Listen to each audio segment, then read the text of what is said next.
And welcome back to Coast. George Norrie with you. Dr. Kimberly McGeorge with us. Internationally renowned Dr. Kimberly stands as a pioneering consultant and inventor in the field of medical technology, specializing in frequency-based innovations.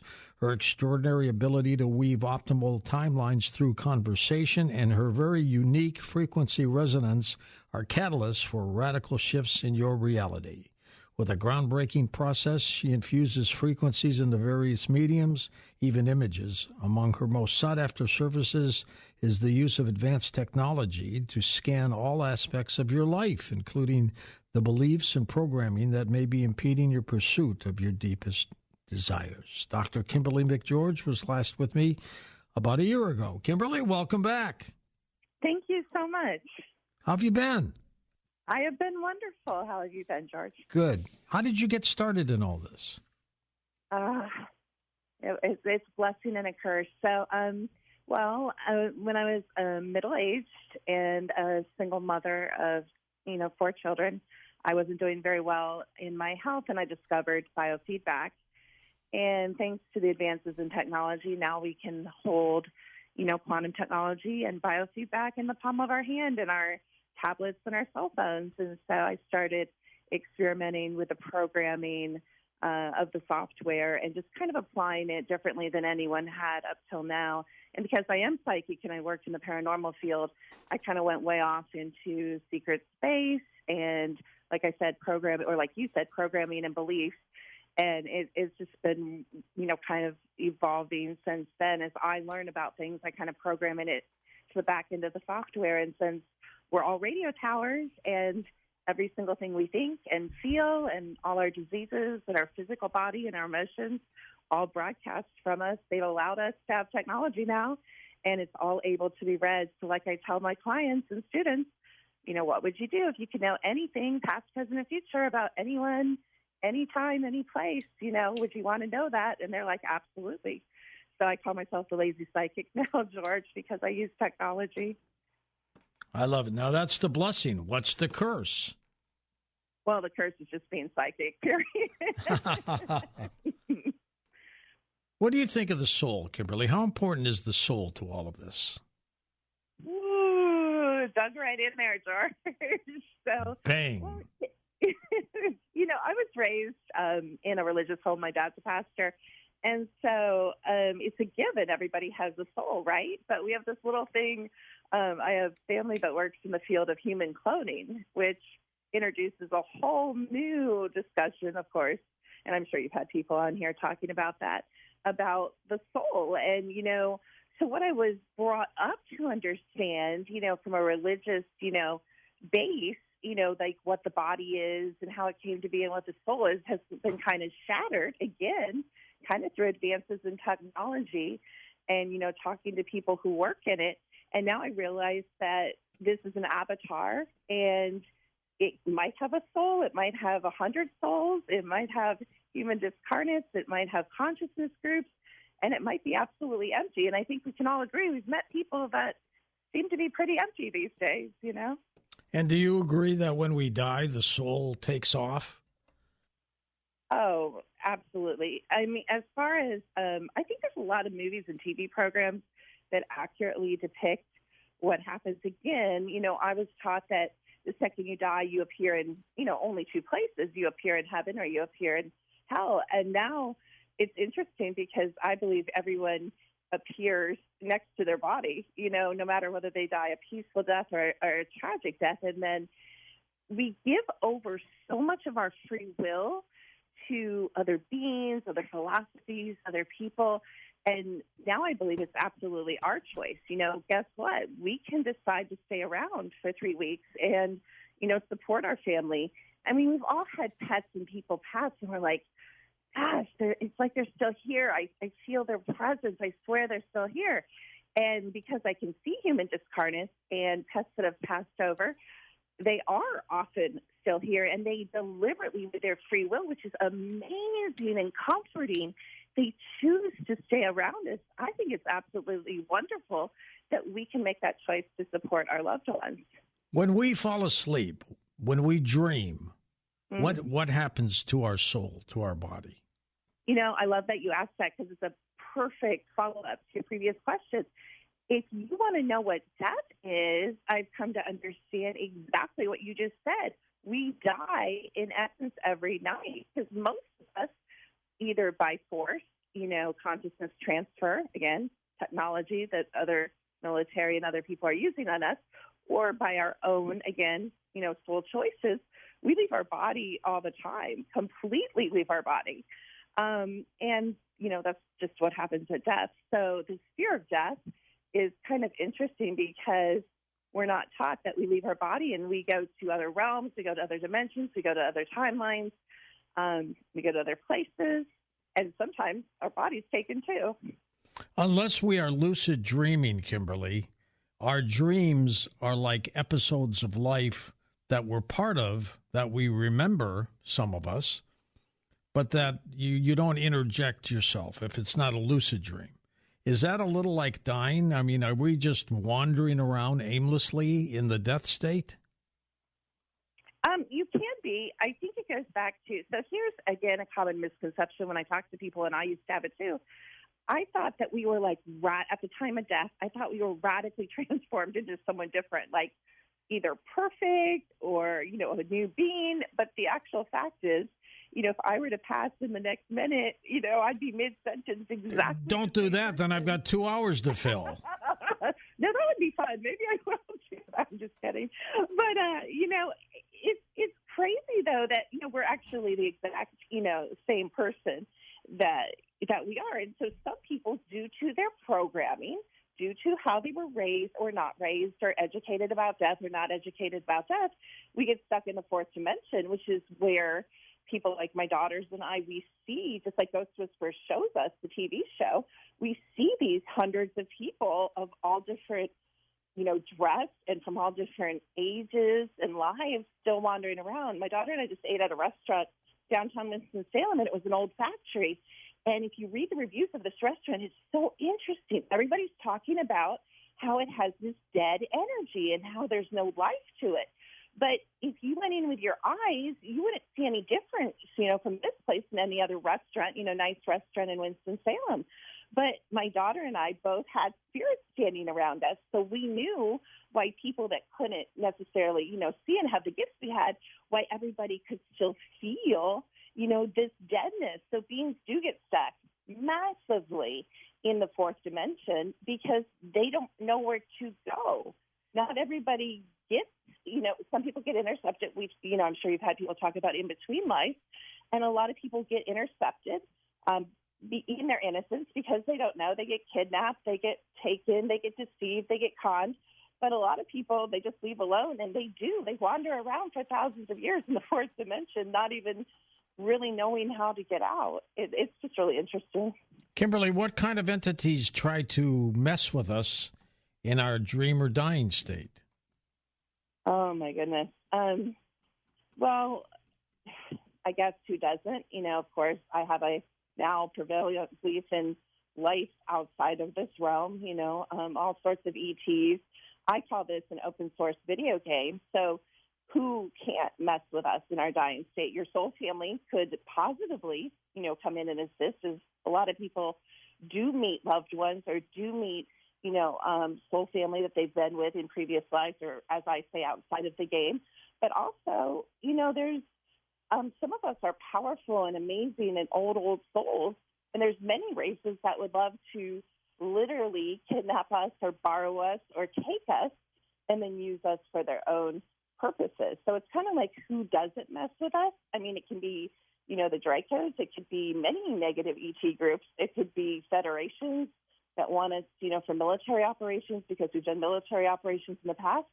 It could be, just a smart previous human or a timeline enemy that wants to make sure that you don't have a great next life. So kind of the possibilities are endless.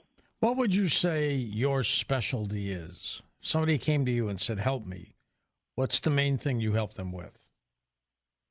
Really, anything.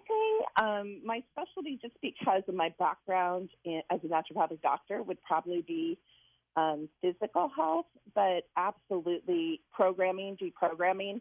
If people say, what stopping me. I do a lot of what's stopping me from creating the life that I want, what's stopping me from making the income I want or attracting the love I want.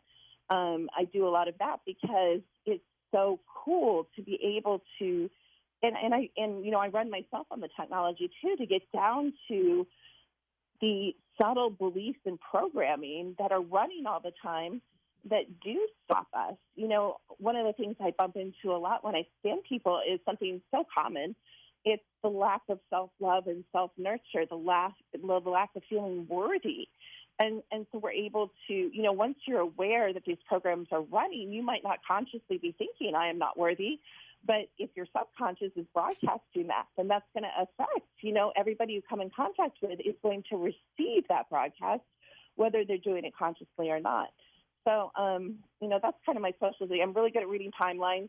I'm really good at talking about the whole concept of soulmates. Everybody wants to know, who their soulmate is, when their soulmate's coming, if they've met a soulmate. We talk a lot about that. People want to know a lot about love. What is a soulmate? Because I've heard a lot of definitions of people who think they have a soulmate. They end up getting divorced or they break up or it doesn't work out. What is a soulmate? That's a little bit of a tricky question, and I think I'm learning new things to kind of explain that all the time. But to me, a soulmate is someone that you've definitely had past lives with most of the time. You can have a first-time soulmate, because obviously soulmate has to start in some way, sometime. But as far as explaining it kind of like from a more frequency or quantum explanation, to me it's someone who is almost the same frequency as you are. So it doesn't mean they like the same things or they, have the same taste or preferences or the same personality, but they're broadcasting on the same overall kind of bandwidth that you are. And there's this resonance. There's this understanding. There's this connection because they're kind of like one step off from you. And so you can have many, many soulmates because most of us, like you and I, George, are very, very old beings. We haven't lived thousands of lives. We've lived like quadrillions of lives because we're eternal beings. And we've lived a long time, and we're probably going to live a lot longer than this before we decide to go back to the all, if ever. And so we accumulate, lots and lots and lots of soulmates. So when people say there's one soulmate, unless this is your first time here, unless you just came out of the all and came to the game and it's your first time here, you've got a lot of soulmates, and not just in this reality, but in parallel timelines and other realms. People, I consider this a game realm, George, but what people don't know, a lot of people don't know, there's other game realms. And so some of your soulmates are in other game realms like this one. They're in other planets. They're in other ships, as in, spaceships. It gets really, really interesting. And, of course, we know that a soulmate, and I know you've heard many people talk about this, a soulmate can be in your pet. Pets have souls. Some pets have souls. Some pets don't have souls. Your soulmate can be your pet. Your soulmate can be your brother or your sister or your best friend or your uncle or your grandma. It's not all romantic. But generally when people ask about soulmates, they're asking about their romantic, as you know, soulmate. What makes the soulmate find you? Or do you find them? That's interesting. Not a lot. Some people do have contracts. I have friends that have had contracts with each other to meet up. Generally, in my opinion, and this is my opinion, the controllers of our reality aren't a big fan of soulmates meeting up, because if you're cognizant enough and wise enough and powerful enough to understand that you can make a plan to meet up in a certain reality, you're probably a threat to the status quo. You would become like a power couple or a super power couple. And they're not really big fans of, super awake, conscious people that have memory power couples. So generally, that's when we see the triangulation. That's when we start talking about alien love fight. That's when, the military, the government, the controllers, the programming, the negative ETs step in and they're like, yeah, you guys might have met, but you aren't staying together. And so you mentioned divorce. Sometimes that is from within, but a lot of times it's a triangulation and manipulation from outside sources. You've looked at entities, good and bad, haven't you? Oh, absolutely. What makes an entity good? What makes it bad? Well, it's really so. There's a term. It's called Johan, and it's a positive collective consciousness. So it's like I explain it like little bubbles, like little soul bubbles of a sentient, unembodied race, and it kind of clusters. And so people would consider this an entity. So when I see this positive group of bubbles, for lack of better words, inside people, it's super, super positive because this particular group loves to help humanity. They want to encourage your spiritual growth. They want to help you create what you want. You can literally work with them and I see this in a lot of people. I also see kind of the negative group in a lot of people, but so then not only do you have this like kind of, and you can also have another soul as well as this group. And it gets kind of complicated when you can really start looking at all the things inside people. But it's really cool if you have this group because you can ask them for help. It's almost, not quite, but almost like having a genie in a bottle. And so what we don't know can hurt us both ways. So then if you have a negative entity or a human discarnate, and many of the human discarnates that are hanging around in the fourth or fifth dimension that are jumping into bodies are not the positive ones, because the positive human discarnates are awake and they've moved on. They've created a reality. They've created a universe. They've gone back to their soul family. They're with their loved ones. They're not hanging around in the fourth dimension jumping bodies. So that's where we end up being jumped by negative entities and negative groups of consciousnesses and human discarnates, because they want to have the body because they don't know what else to do. They don't like being disembodied. They're going to grab a body. They're going to drink. They're going to have sex. They're going to, do the stuff they did when they were living. How do we get rid of the bad entities? Do we need help? You really don't need help. You need knowledge. Sometimes you need help, depending. Again, here's where the technology comes in handy as well as anyone who has real psychic abilities. You can't solve what you don't see. If you don't know you have entities, you might wonder why you're waking up tired, or you might, I get jumped too, George. And I know when I get jumped, one of the signs of when I get jumped by a human discarnate is I get immediately tired. I'm chugging along in my day, and all of a sudden I want to go and take a nap. And even I have to remember, oh, wait, I need to check. I'm probably jumped, and usually I am. And so a lot of this is, again, we aren't taught to treat these beings like we would treat you or I. Most of them are very open to negotiation. Sometimes you can ask them to leave. Sometimes you can threaten, to make them leave. And then sometimes you can, kind of do not nice things in the astral. How do they get to us, though, Kimberly? How do they attach themselves to us? It's because we aren't taught energy hygiene. So there's certain things that'll blow holes in your aura. A lot of people have done aura photos. For example, it's really interesting. People talk about, I'll give you, smoking marijuana blows holes in your aura. And my daughter dated a guy, and I got a picture of him outside a grocery store. And this is anybody, not just me with my abilities, George. In this picture, for some reason, it shows his aura that I had. And you can literally see this aura with, Swiss cheese holes in it. Jeez. So we have this natural barrier of protection, but, what we eat, our food. I know you talked about food. I didn't listen, but I assume there was, not all positive things about food. But we have so much, nanotechnology and microtechnology and just junk, in our food supply, no matter where it comes from. That affects our aura, and our thoughts affect our aura. And all right, Kimberly, hold on. We're going to break. We'll come back and chat more, and then you clean houses, but we don't mean that way. We'll talk about that. And welcome back to Coast. George Norrie, Dr. Kimberly McGeorge. Your website is linked up at coasttocoastam.com. It is secrettoeverything.com. Kimberly, clearing a house, what does that mean? And we don't mean there with a broom, do we? I wish that'd be easier. It would. Now, to me, clearing a house is first assessing, exactly what's in it, what's going on. And usually, if somebody calls me to clear a house, they're just not randomly thinking about it one day.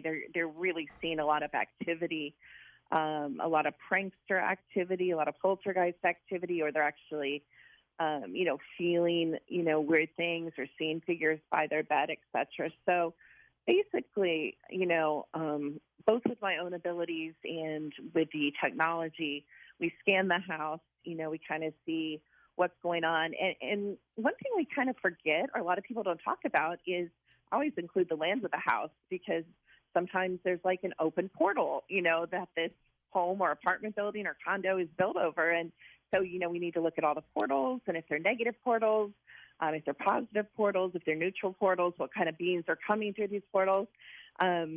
What's not commonly understood is sometimes there's these really high frequency, amazing portals that, beautiful beings come in. You really don't want to shut that down. You don't want to shut down helpful beings. We have enough of the negative ones. So we just kind of assess what's going on. Do we need to go in and, shut portals? Do we need to take over ley lines? Because, ley lines cross the entire, globe, of course, and some are held by dark forces, some are held by light forces. But what people don't know, again, is they're very powerful, and you can actually take back the section that your business or your home, sits on, even if it's held by dark forces. So if a ley line is held by dark forces, that's going to have a negative kind of frequency effect on the home and everyone in it. It's going to keep income down. It's going to be more contentious. There's going to be more problems. Then we're going to look at, are there haunted items, in the home? And everybody, when we scan items, almost everybody has, numerous, believe it or not, haunted items in their house. A lot are antiques, but they aren't all. You can go into Walmart and buy something brand new and it can be haunted.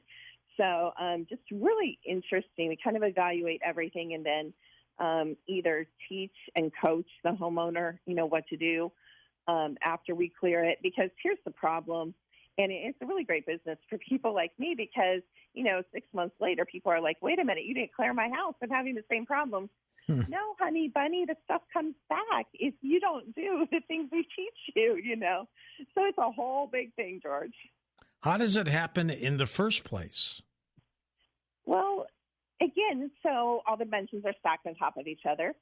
So there's millions and trillions of types of beings that we aren't taught about and educated about, and they don't have the density that we have in the 3D bodies. They can walk through walls. They can multidimensionally travel between realms. And so sometimes it's just bad luck. You buy a house and it was already, there are already 20 beings in it or 5 ghosts living there, and they're not moving out just because their people moved out. They're pretty comfortable. They like the status quo. And if you aren't energy sensitive, to the home, a lot of people consult me before they buy a home, and we pick the highest frequency home. We pick the home with the least problems so that they don't, they kind of have a good start. And another misconception, this comes up all the time. I build a new house. A lot of people build homes, and they're like, oh, I don't have any problem with negative energy or the paranormal. It's not true. The builder's energy gets put into the home. One of the things when we scan houses that comes up is clear the builder's energy. Think about all the contractors, George. Do you think they're all amazing people and living, clean, positive, bright lives? Probably not. Probably not. So there's a lot that goes into the subtle energy realms that nobody teaches us about, we don't think about. If somebody died in the house and you end up buying it, and it could have happened 50 years ago that they died, who knows? What are the chances of it being haunted? Again, it absolutely depends, like we were talking about earlier, on the consciousness of the person who died. You buy my house, you can buy my house all day long. I'm not staying around here. I'll stay around for my family a couple of weeks, but I'm out of here. So if you buy my house, you don't have to worry. I'm not going to be haunting my house. But again, a lot of people are frozen in time. They stay at their workplace. They stay at their homes. They stay at the parks and the towns and the cities that they're familiar with, because they don't know what to do. They thought you die and go to heaven or hell. They don't understand that they're stuck in this fourth dimension. If no one takes them, they just kind of wander around. They don't even go to the in-between lives. I mean, this is their in-between life kind of forever until, somebody educates them and they can kind of get out of that looping.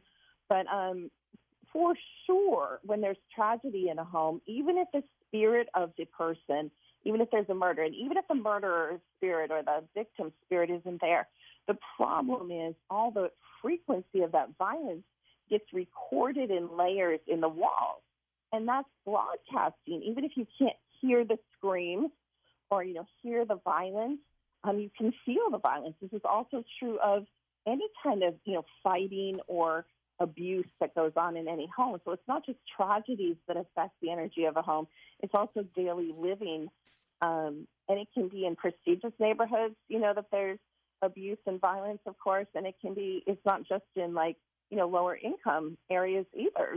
There's violence everywhere and there's abuse everywhere. What is a fire creation spirit? You and me, George. Fire creation is what I call beings that have an eternal soul versus beings that are soulless, like an NPC or, a clone with no soul. So I call them one and done. Fire creation are eternal beings. They're powerful. They're wise. They're talented. They're psychic. But they lack souls. No. Fire creation are souls. Oh, they have souls. Okay. Yes. Fire creation is what I call a soul. But I'm very specific because I'm teaching people because people want to create in this reality. They want to create the lives they want. And so I call fire creation because that's the essence of an eternal soul, is a creator. And so I teach people how to create the lives they want because that's like the number one thing that is inherent in all of us is we're creators. And the number one rule of this reality is anything you believe is real. So once you start to understand who you are and then how this reality works, game over, you win. What is a walkout when it has to do with the soul? Yeah, so I've been seeing a lot of that. So some of that's contractual, kind of like the soulmates.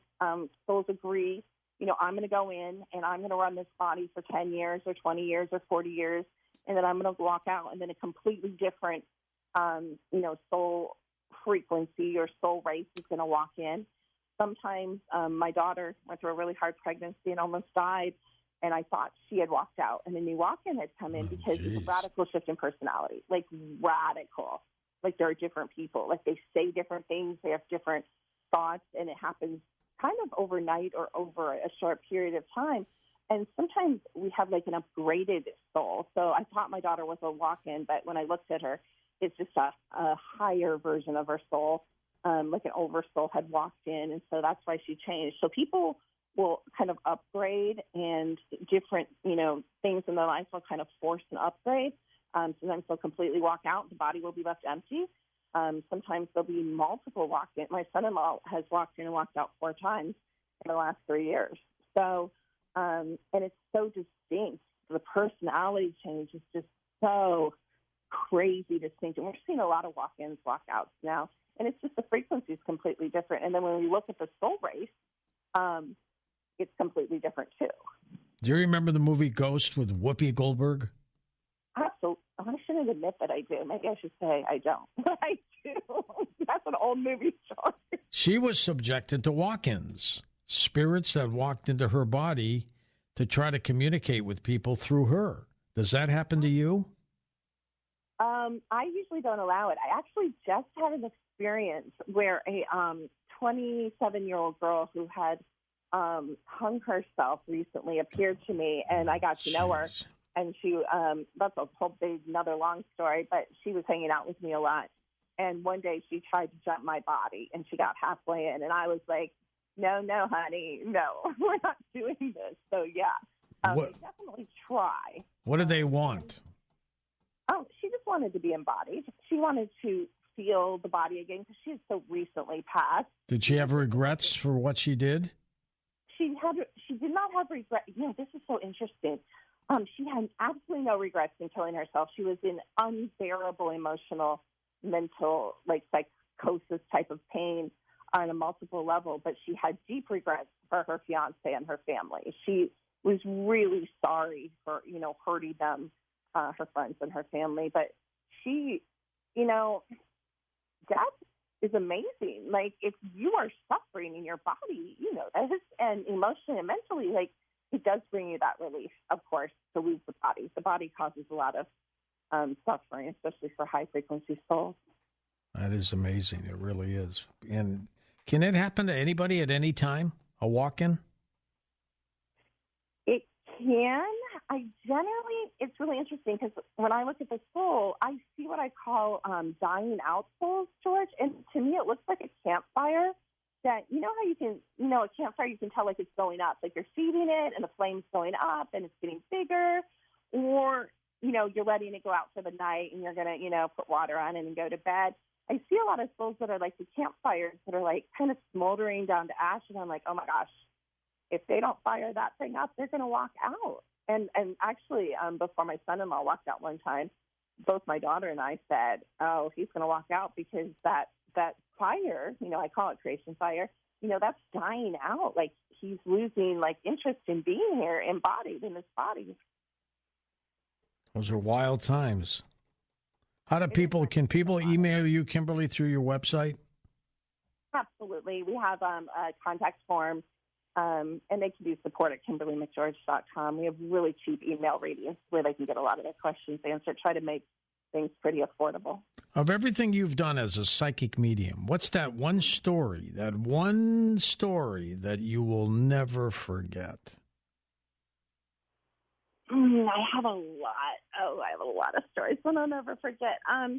One of my stories that I'll never forget this is a really, really creepy story, was a mom in a town close to me contacted me, and she said the security camera, or the baby camera in her baby's room, her 1-year-old baby's room, was recording some really unusual activity. And I'm like, okay. I'm like, whatever, send it to me.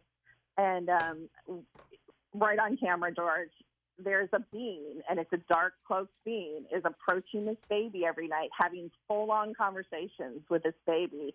Creepy, not hurting it, but it definitely didn't have a good feeling. You know what I'm saying? I mean, dark cloaked beings just don't have a great feeling. And so I'll never forget it because the mom was so terrified, the family was so terrified. And then when we went to the house was so haunted. It was crazy. Literally under the baby's crib, there was this giant portal that just the beings would just fall out and just harass this poor baby. And so it was just really satisfying. My daughter and I went to the house and shut down the portals and stopped all that activity. And I just won't forget that because I didn't believe it. And I have that video somewhere. I could actually send it to you, but it is so creepy just to see that. And it's not just my abilities, George. It's anybody can see this dark figures, approaching the crib. It's just so crazy. That is. Have you been scared? Oh, God, yes. You're human, I guess, aren't you? Yeah, absolutely. I've done a lot of paranormal investigations, and I don't know if you've ever, been on those. I would assume you have at some point. But when everybody goes in a line, and walks upstairs in like these creepy old houses and stuff, believe me, George, I'm not in the front and I'm not in the back. I'm in the middle. I don't play. I have respect for some of these beings. Nobody's pushing me down the stairs. Yeah. I don't have as much fear anymore because as I remember who I am through all time and space, and I understand that these beings are like you and I, and you can speak to them and you can negotiate a lot of times with them, which is amazing that you can just ask something to leave in it. In the old days, and I'll admit this, George, in the old days, I was like all about the exorcist version of like deliverances, and exorcisms. I did my first exorcism when I was 20. I was all about the, old, the crucifix and in the name of Jesus and all that old school stuff. But now I know I can just be like, hey, you know who I am. I know who you are. Could you leave? That works just as well. I mean, I could have saved myself a lot of pain and everybody else a lot of time and money if I knew then what I know now. But the old school still works, doesn't it? It absolutely does. It holds so much, ritual. I am a fan of ritual. Don't get me wrong. I do rituals. I do what some people might consider spells. I believe in ritual. Ritual has power, and it's a tool, and it has, that historical intention. So, there is power in ritual. I'm not at all knocking it. I just learned the shortcuts, for me. It's amazing, isn't it, how it works? It is. And there's multiple ways to take care of a problem. And I respect and honor. I don't, if my house is haunted, I don't really care what you do. If you can help me get my house unhaunted, you can do ritual or you can do my method. just get it gone, you know? Were you always a believer in the afterlife? Because of my background, I was always a believer. I was brought up definitely to believe, actually that's how, I was driven, from the time I was young, was the fear of going to hell. So, yeah, I was definitely a believer in the afterlife, but I was never a believer in the positive. Like, you can choose whatever you want and you can create a realm. I teach my people when they die, if they don't know where they want to go, what soul race they want to be, because we've all been multiple soul races, I teach them to create an in-between place, their own in-between life, to create a beautiful fantasy island or a beautiful mountain retreat that they can hang out for 1,000 years, 10,000 years, 5 years, 5 days. Well, they figure out what they want next, because that's not, we think that we all have different opinions but it usually involves other beings or other people deciding our afterlife for us.